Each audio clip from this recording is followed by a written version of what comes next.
गौर से सुनिए दोस्तों, क्या आपने कभी खुद से यह सवाल किया है कि अगर आपका मन आपका गुलाम बन जाए तो आप क्या नहीं कर सकते?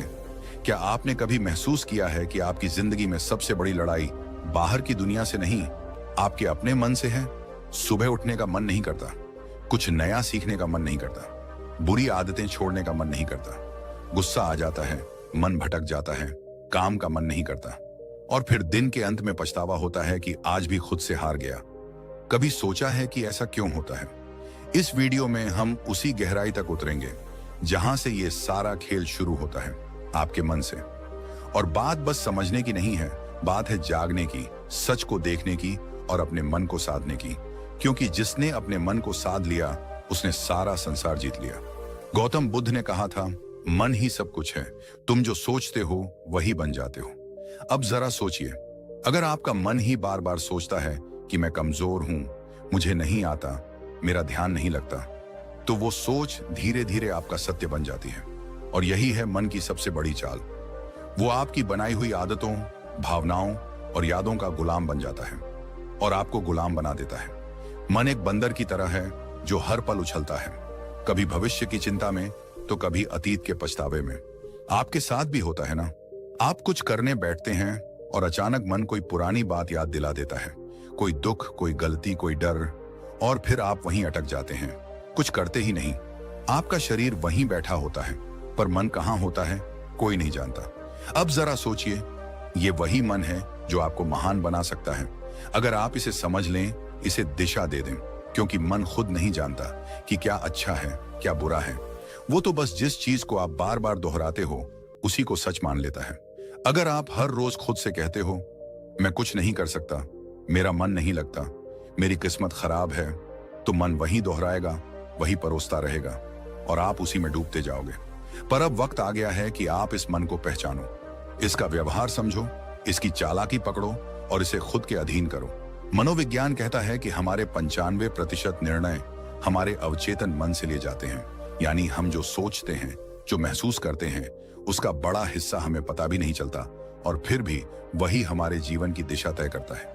यानी अगर आपने अपने मन को सही प्रशिक्षण नहीं दिया तो वो बिना आपकी मर्जी के आपको वहां ले जाएगा जहां आप कभी नहीं जाना चाहते थे। अब एक बात ध्यान से समझो, अगर आपका मन ही नियंत्रण में नहीं है तो दुनिया का कोई लक्ष्य, कोई रिश्ता, कोई सफलता आपको संतोष नहीं दे सकती। क्योंकि उस सब को जीने के लिए सबसे पहले जिस चीज की जरूरत है वो है मन की स्थिरता। आधुनिक विज्ञान भी यही कहता है, दिमाग की वायरिंग और फायरिंग, यानी आप जैसे सोचते हो वैसे ही आप बनने लगते हो। हर बार जब आप नकारात्मक सोचते हो, आपका दिमाग उसी सोच की आदत डाल लेता है और यही आपकी आइडेंटिटी बन जाती है। अब जरा रुकिए और सोचिए, क्या आप वाकई अपने मन के मालिक हैं या फिर आपका मन ही आपको चला रहा है? यही है वो सवाल जो इस वीडियो की शुरुआत है। क्योंकि जब तक आप इस सवाल का जवाब खुद नहीं ढूंढोगे, तब तक कोई बाहरी ज्ञान, कोई मोटिवेशन, कोई तरीका काम नहीं करेगा। इस वीडियो में हम आपके सामने वो रहस्य खोलने वाले हैं जिसके बाद आप जानोगे कि मन को जीतना क्या होता है और कैसे हर आम इंसान अपने मन की शक्ति को जागृत कर सकता है। और याद रखिए, मन को जीतना कोई एक दिन का काम नहीं है, ये एक अभ्यास है, एक यात्रा है, एक युद्ध है जो हर दिन लड़ा जाता है। लेकिन अगर आप इस युद्ध को समझ लें तो जीत पक्की है। अब हम उस बिंदु पर पहुंच चुके हैं जहां से असली सफर शुरू होगा।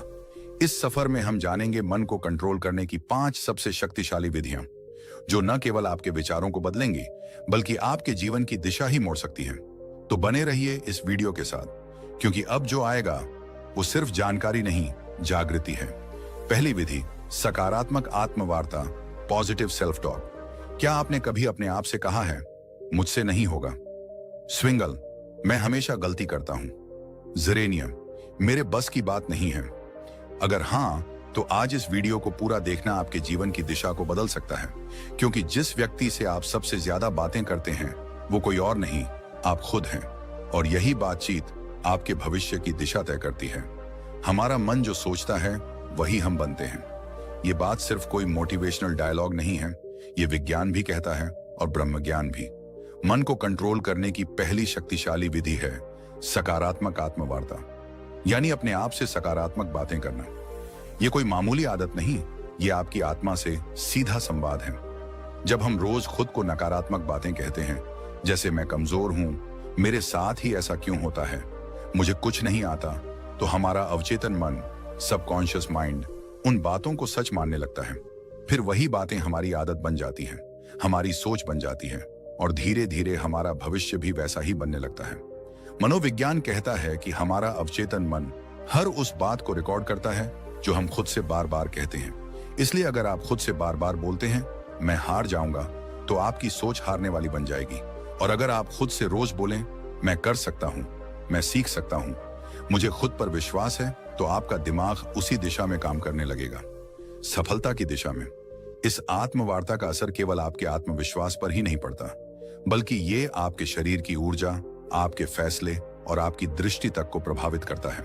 गौतम बुद्ध ने कहा था, मन ही सब कुछ है, जैसा तुम सोचते हो वैसे ही बन जाते हो। उनकी ये बात आज के विज्ञान से भी मेल खाती है। पॉजिटिव सेल्फ टॉक हमारे न्यूरॉन्स को नए रास्ते बनाने पर मजबूर करती है। यानी जब आप बार बार खुद से अच्छा बोलते हैं तो आपका दिमाग नई संभावनाओं के लिए खुलने लगता है। अब सवाल उठता है, यह सकारात्मक आत्मवार्ता करनी कैसे है? सबसे पहले, हर सुबह उठते ही अपने आप से एक बात जरूर कहिए, मैं आज पहले से बेहतर हूं और हर दिन आगे बढ़ रहा हूं। ये छोटे छोटे वाक्य आपके दिन की दिशा तय करते हैं। दूसरा, जब भी कोई काम मुश्किल लगे तो खुद से ये मत कहो कि मुझसे नहीं होगा, बल्कि कहो ये चुनौती है और मैं इसे सीखने का मौका मानता हूं। इस सोच से आपका डर छंटने लगता है। तीसरा, अगर आप किसी गलती को लेकर खुद को कोसते हो तो उसी समय खुद से कहो, मैं सीखने वाला हूं, गलती मेरी पहचान नहीं है। ये आत्म स्वीकृति आपके मन को बोझ से मुक्त करती है। दुनिया में कोई भी सफलता तब तक नहीं आती जब तक आप खुद पर विश्वास करना नहीं सीखते, और यह विश्वास तब पैदा होता है जब आप खुद से बात करना शुरू करते हैं, सकारात्मक ढंग से। अब यहां एक बात और समझना बेहद जरूरी है। सकारात्मक आत्मवार्ता का मतलब ये नहीं कि आप हर हाल में खुद से झूठ बोलें, बल्कि इसका अर्थ है अपने अंदर की सच्चाई को देखना, समझना और उसे उन्नत दिशा में मोड़ना। अगर आप किसी कमजोरी को पहचानते हैं तो खुद से कहिए, हाँ ये मेरी कमी है, लेकिन मैं इसे सुधार सकता हूं। बस यही सोच आपको हर दिन एक नए स्तर पर ले जाएगी। इस आदत को अपनाने के लिए आप एक छोटा सा अभ्यास कर सकते हैं। रोज रात को सोने से पहले अपने आप से 3 सकारात्मक बातें बोलिए, जैसे आज मैंने खुद पर काम किया, मैं आगे बढ़ रहा हूं, मुझे खुद से प्यार है। ये बातें छोटी लगती हैं, लेकिन यही छोटी बातें आपके अंदर की जंग को जीतने में मदद करती हैं। बुद्ध कहते हैं, खुशी हमारे अपने विचारों पर निर्भर करती है। तो अगर आपके विचार आपके खुद के बारे में नकारात्मक होंगे तो आपके जीवन का हर कोना दुखी लगेगा। लेकिन अगर आप अपने अंदर सकारात्मक ऊर्जा भरते हो तो मुश्किलें भी साधारण लगने लगती हैं। अब ध्यान दीजिए, यह तो सिर्फ पहली विधि थी, मन को नियंत्रित करने की शुरुआत। इस यात्रा में आगे और भी गहराई है, और अब हम प्रवेश करेंगे दूसरी विधि में, जो आपके मन को स्थिरता और गहराई प्रदान करेगी, ताकि आप न केवल सोचें सकारात्मक, बल्कि महसूस करें आत्मिक शक्ति। दूसरी विधि, लक्ष्य निर्धारण, गोल सेटिंग। क्या आपने कभी सोचा है कि मन भटकता क्यों है? क्यों हम अक्सर एक काम शुरू तो करते हैं लेकिन बीच में ही छोड़ देते हैं? क्यों हमारा मन कभी अतीत की यादों में उलझा रहता है तो कभी भविष्य की चिंता में खोया रहता है? इसके पीछे एक गहरी वजह है, अस्पष्टता। मन को दिशा तब मिलती है जब उसे पता हो कि उसे जाना कहां है, और जब यह दिशा नहीं होती तो मन बिल्कुल उस घोड़े की तरह होता है जो खुली जमीन में बेतहाशा दौड़ रहा हो, बिना किसी मंजिल के। इसलिए मन को नियंत्रित करने की दूसरी शक्तिशाली विधि है लक्ष्य निर्धारण। जी हां, स्पष्ट, यथार्थवादी और प्रेरणादायक लक्ष्य। जिस इंसान ने अपने जीवन का उद्देश्य तय कर लिया, उसका मन खुद ब खुद अनुशासित हो जाता है। गौतम बुद्ध ने एक बार कहा था, यदि कोई व्यक्ति एक बाण को निशाने पर चलाता है तो पहले वह जानता है कि निशाना कहां है। उसी प्रकार जीवन को सही दिशा में ले जाने के लिए मनुष्य को पहले अपने लक्ष्य को जानना चाहिए। यह बात सिर्फ बौद्ध दर्शन में नहीं, बल्कि आधुनिक मनोविज्ञान में भी साफ साफ कही जाती है। मनोवैज्ञानिक कहते हैं कि जब आप स्पष्ट लक्ष्य बनाते हैं तो आपका मस्तिष्क एक केंद्र बिंदु ढूंढ लेता है। यह केंद्र बिंदु दिमाग को एक ही दिशा में सोचने, योजना बनाने और मेहनत करने के लिए प्रेरित करता है। जिस तरह से जीपीएस लोकेशन डाले बिना रास्ता नहीं दिखाता, उसी तरह लक्ष्य के बिना आपका मन आपको कहीं नहीं ले जाएगा, या फिर किसी ऐसी जगह पहुंचा देगा जहां आप कभी जाना ही नहीं चाहते थे। यहां पर एक महत्वपूर्ण तथ्य आता है, रेटिकुलर एक्टिवेटिंग सिस्टम RIS, ये हमारे मस्तिष्क का एक खास सिस्टम होता है जो हमें सिर्फ उन्हीं चीजों पर ध्यान देने देता है जो हमारे लक्ष्य से जुड़ी होती हैं। उदाहरण के लिए, अगर आप सोचते हैं कि मुझे एक लेखक बनना है, तो अचानक आपको किताबें, लेखन से जुड़ी जानकारी और अवसर खुद ही दिखने लगते हैं। ये कोई जादू नहीं है, ये आपका लक्ष्य और दिमाग का आपसी तालमेल है। अब सवाल ये है, लक्ष्य कैसा होना चाहिए? कई बार लोग बहुत बड़े बड़े लक्ष्य बना लेते हैं, लेकिन वो इतने धुंधले और अनियोजित होते हैं कि दिमाग उन्हें समझ ही नहीं पाता। इसलिए पहला कदम है अपने लक्ष्य को स्पष्ट और यथार्थवादी बनाना। उदाहरण के लिए, अगर आप कहते हैं मुझे सफल बनना है, तो यह बहुत ही धुंधला लक्ष्य है। लेकिन अगर आप कहते हैं मुझे अगले 6 महीनों में एक किताब लिखनी है, या मुझे 1 साल में एक छोटा बिजनेस शुरू करना है, तो आपका दिमाग उस लक्ष्य को पकड़ पाता है। यहां एक और बात समझना जरूरी है, लक्ष्य केवल मस्तिष्क को दिशा ही नहीं देता, बल्कि भावनात्मक ऊर्जा भी प्रदान करता है। जब हम एक लक्ष्य बनाते हैं और उसे पाने की कल्पना करते हैं, तो हमारे दिमाग में डोपामिन नामक रसायन रिलीज होता है। यह रसायन हमें खुशी, प्रेरणा और एक सकारात्मक ऊर्जा देता है। यानी लक्ष्य केवल मन को रोकता नहीं, बल्कि उसे चलने की सही प्रेरणा भी देता है। अब एक और सवाल उठता है, क्या एक लक्ष्य ही काफी है? तो इसका उत्तर है नहीं। लक्ष्य का विभाजन होना चाहिए, दीर्घकालिक लॉन्ग टर्म, मध्यकालिक मिड टर्म और लघुकालिक शॉर्ट टर्म। क्योंकि जब हम एक बहुत दूर का लक्ष्य बनाते हैं और उसके बीच कोई पड़ाव नहीं रखते, तो हमारा मन थक जाता है और कहता है अभी तो बहुत दूर है, फिर कभी शुरू करेंगे। इसलिए छोटे छोटे पड़ाव होना जरूरी है, ताकि मन को हर पड़ाव पर एक संतुष्टि और प्रगति की भावना मिलती रहे। आप जब एक लक्ष्य तय करते हैं और उस पर काम करना शुरू करते हैं, तो आपका मन विकर्षणों को खुद ही ठुकराने लगता है। जैसे ही आपका ध्यान भटकता है, दिमाग आपको याद दिलाता है हमारा लक्ष्य अभी अधूरा है, और यहीं से शुरू होता है मन पर नियंत्रण। अब सोचिए, एक मन जिसने खुद को एक दिशा में बांध लिया है, वो कितनी शक्ति उत्पन्न कर सकता है। आपने देखा होगा, जब आप किसी जरूरी काम में पूरे मन से लगे होते हैं, तो आपको भूख, प्यास, थकावट कुछ भी महसूस नहीं होता। क्यों? क्योंकि लक्ष्य ने आपके मन को पूर्ण रूप से फोकस्ड कर दिया है। यही शक्ति अगर हर दिन की आदत बन जाए, तो आपका जीवन वो रूप ले सकता है जिसकी कल्पना आपने कभी सिर्फ सपनों में की थी। आज के समय में सबसे बड़ी बीमारी क्या है? ओवर थिंकिंग, एंग्जाइटी, डिस्ट्रैक्शन, और इन सब का इलाज है लक्ष्य। लक्ष्य तय कर लीजिए और फिर देखिए आपका मन कैसे स्वतः अनुशासित होने लगता है। वो हर चीज जो आपका समय बर्बाद कर रही है, वो बेकार लगने लगेगी। मन बार बार आपको खींचकर आपके लक्ष्य की तरफ ले जाएगा। ये कोई चमत्कार नहीं, ये मन की दिशा बदलने की तकनीक है। अब जरा ये विचार कीजिए, अगर एक छोटा सा चुंबक लोहे की सुई को खींच सकता है, तो एक स्पष्ट और सशक्त लक्ष्य आपके मन को कितना खींच सकता है? मन जो अभी तक इधर उधर भागता फिर रहा था, वह धीरे धीरे उस चुंबक यानी लक्ष्य की ओर आकर्षित होने लगेगा। गौतम बुद्ध ने कहा था, मन अत्यंत चंचल है, लेकिन यदि उसे साध लिया जाए, तो वह आपके सबसे बड़े शत्रु को भी मित्र बना सकता है। इस साधना का पहला चरण था आत्मवार्ता और दूसरा लक्ष्य निर्धारण।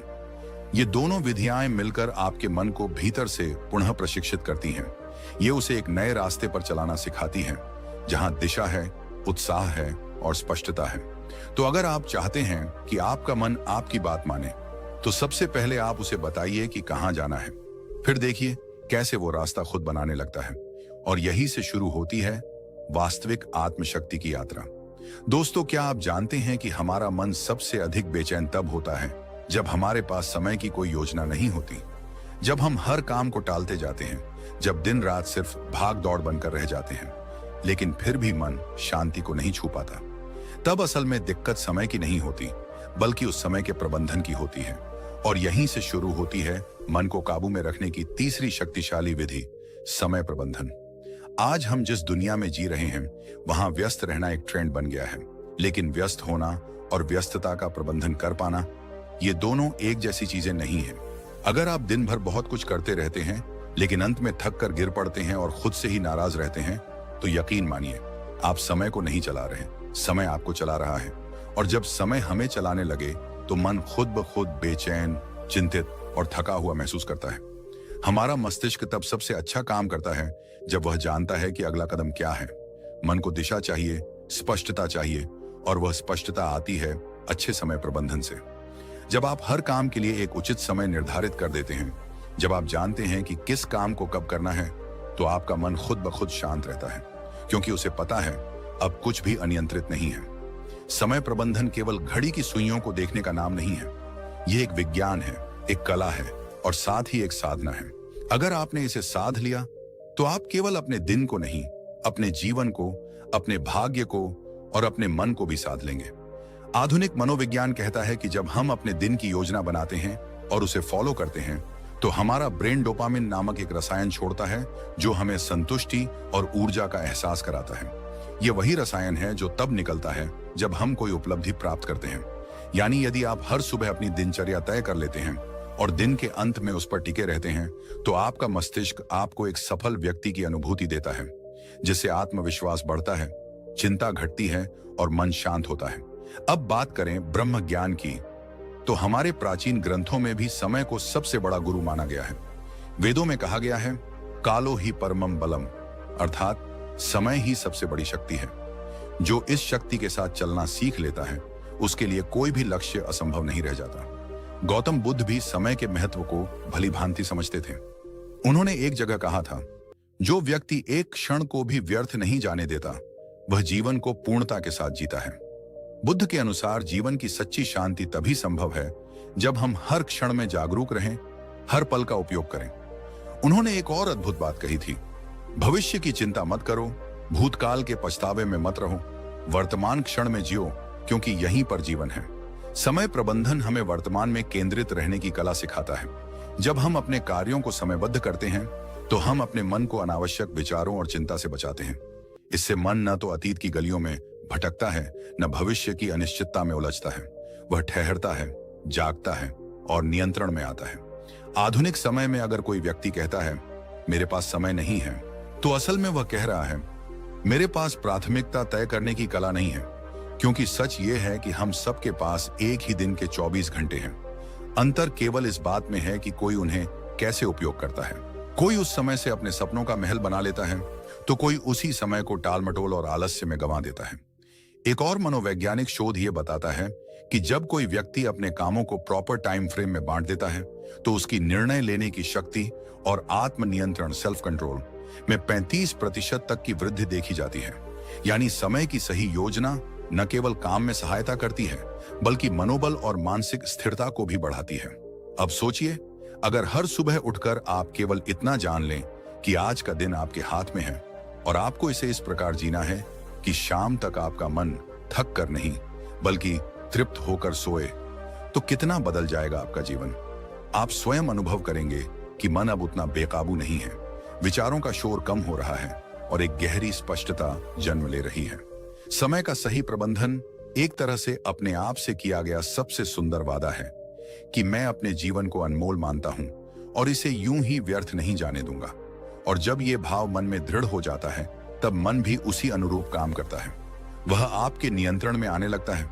तो यदि आप अपने मन को नियंत्रित करना चाहते हैं, शांत और स्थिर बनाना चाहते हैं, तो अपनी दिनचर्या को पुनः रचिए, हर घंटे का हिसाब रखिए और सबसे जरूरी, हर पल को पूरी जागरूकता और गहराई से जीने की आदत डालिए।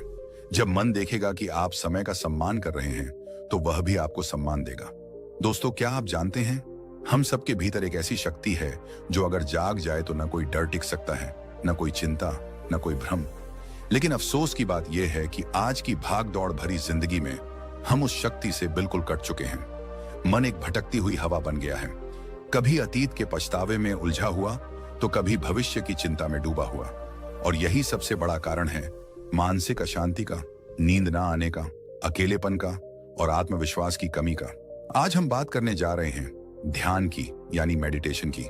ये सिर्फ कोई साधना नहीं, ये कोई ट्रेंड नहीं, ये कोई वेस्टर्न तकनीक नहीं, बल्कि ये हमारी ही आत्मा का द्वार है, जिससे होकर हम अपने भीतर के सच्चे स्वरूप तक पहुंच सकते हैं। हर दिन कुछ ही मिनट का ध्यान आपके पूरे जीवन की दिशा बदल सकता है। और यह कोई अतिशयोक्ति नहीं है, यह विज्ञान भी मान चुका है और ब्रह्म ज्ञान भी बार बार इसी बात की पुष्टि करता है। जब आप ध्यान करते हैं, तो सबसे पहले जो होता है वो यह कि आपका मन स्थिर होता है। वह मन जो अभी तक बंदर की तरह इधर उधर कूद रहा था, वह शांत हो जाता है। और जब मन शांत होता है, तभी तो आप अपने विचारों को स्पष्ट देख सकते हैं। ये क्लैरिटी ऑफ थॉट्स ही आपकी हर समस्या का हल है, क्योंकि समस्या से ज्यादा परेशान करने वाला तो भ्रम होता है, और भ्रम तब टूटता है जब विचारों में स्पष्टता आती है। आज मनोवैज्ञानिक भी कहते हैं कि जब कोई व्यक्ति रोज 10 से 15 मिनट ध्यान करता है तो उसका एमिगडाला, जो हमारे मस्तिष्क का वह हिस्सा है जो डर और चिंता को नियंत्रित करता है, वो छोटा होने लगता है, और इससे व्यक्ति का इमोशनल रिस्पॉन्स सुधरने लगता है। मतलब यह कि जो बात पहले आपको बहुत जल्दी गुस्सा दिला देती थी, वही बात अब शायद आपको हंसी में टालने की शक्ति दे दे। जो पहले आपकी नींद छीन लेती थी, वही अब आपको गहरी नींद में डुबा दे। ध्यान कोई दिखावा नहीं है, ये एक आंतरिक प्रक्रिया है, और यह तभी फल देती है जब आप इसे श्रद्धा और नियमितता से करते हैं। जैसे शरीर के लिए व्यायाम जरूरी है, वैसे ही मन के लिए ध्यान एक आवश्यकता है। ये कोई विकल्प नहीं, बल्कि मानसिक स्वच्छता का मूल आधार है। अब जरा एक पल रुकिए और अपने भीतर झांकिए, बिना किसी आवाज के, बिना किसी शब्द के, बस खुद के साथ कुछ पल बिताने की कोशिश कीजिए। क्या आप जानते हैं कि जब आप गहराई से ध्यान में जाते हैं तो आप न सिर्फ अपने विचारों को समझने लगते हैं, बल्कि आप यह भी महसूस करने लगते हैं कि आप वो विचार नहीं हैं। आप तो वो देखने वाला है जो हर विचार को आते जाते देख रहा है। गौतम बुद्ध ने ध्यान को जीवन का मूल बताया। उन्होंने कहा, ध्यान ही एकमात्र रास्ता है जिससे तुम अपने भीतर की आग को बुझा सकते हो। उन्होंने वर्षों तक मौन साधना की, अपने विचारों को परखा, और उसी गहराई से उन्होंने संसार को बताया कि मनुष्य का दुख किसी बाहरी कारण से नहीं होता, बल्कि उसके मन की अस्थिरता ही उसका सबसे बड़ा शत्रु है, और इस शत्रु को हराने का एकमात्र रास्ता ध्यान है। बुद्ध के अनुसार ध्यान तुम्हें साक्षी बनाता है, और जब तुम साक्षी हो जाते हो, तब तुम अपने डर को भी, अपने क्रोध को भी, अपनी व्यथा को भी बाहर से देख सकते हो। और यही दूरी ही तो है मुक्ति की शुरुआत। आज जितना समय हम बाहरी चीजों पर खर्च कर देते हैं, मोबाइल स्क्रोलिंग, टीवी देखना या बेवजह की बातचीत, अगर उसी में से हम सिर्फ 15 मिनट अपने लिए, अपने मन के लिए दे दें, तो सोचिए हमारा जीवन कितना बदल सकता है। ध्यान करने के लिए किसी विशेष स्थान या किसी विशेष पद्धति की आवश्यकता नहीं, बस शांति हो, एक कोना हो, और हो थोड़ी सी इच्छा खुद को समझने की, खुद से मिलने की।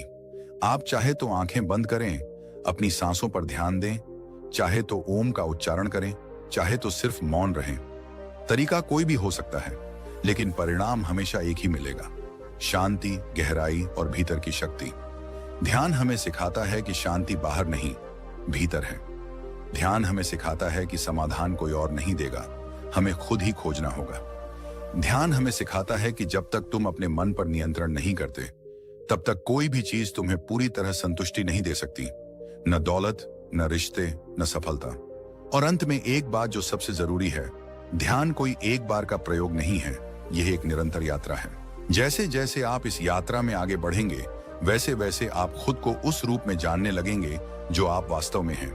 आप पाएंगे कि आप सिर्फ एक शरीर नहीं, एक नाम नहीं, एक पहचान नहीं, बल्कि आप शुद्ध चेतना हैं, शुद्ध शक्ति हैं।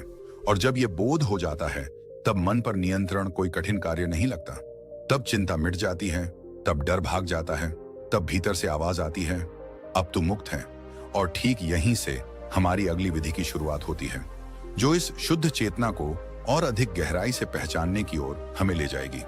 जब जीवन की आपाधापी हमें थका देती है, जब विचारों का शोर इतना बढ़ जाता है कि अपने ही मन की आवाज सुनना मुश्किल हो जाता है, तब हम अक्सर मानसिक शांति की तलाश में भटकते हैं। हर कोई यही सोचता है, कैसे अपने मन को काबू में लाया जाए, कैसे इस बेचैनी से बाहर निकला जाए, कैसे अपने जीवन को फिर से संतुलित किया जाए।